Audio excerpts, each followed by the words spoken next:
A reciprocating compressor compresses refrigerant vapor in a cylinder using a piston. In a way, reciprocating compressors are like automobile engines. The pistons are directly driven through a wrist pin and connecting rod from a crankshaft.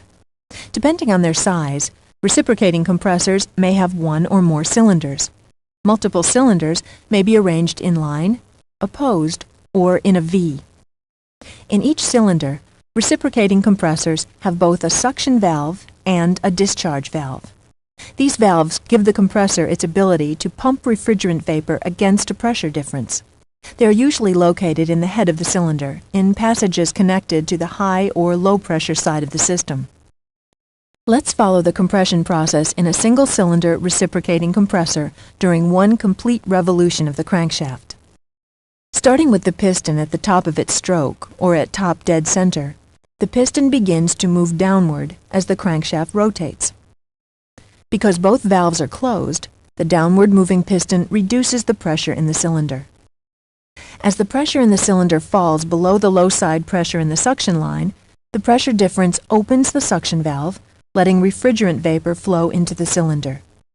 The piston continues down and pulls in more vapor until the cylinder is filled with low-pressure vapor at the bottom of its stroke. Once past bottom dead center, the piston begins its upward stroke. The suction valve closes.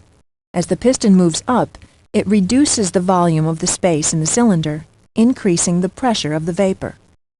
When the pressure in the cylinder exceeds the high side pressure in the discharge line, the pressure difference pushes the discharge valve open, letting the compressed vapor flow out of the cylinder.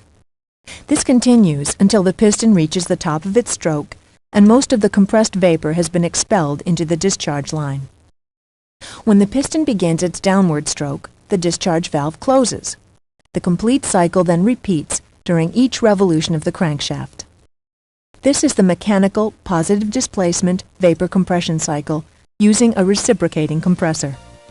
Please take a moment to complete the following learning activity. To continue, make your selection.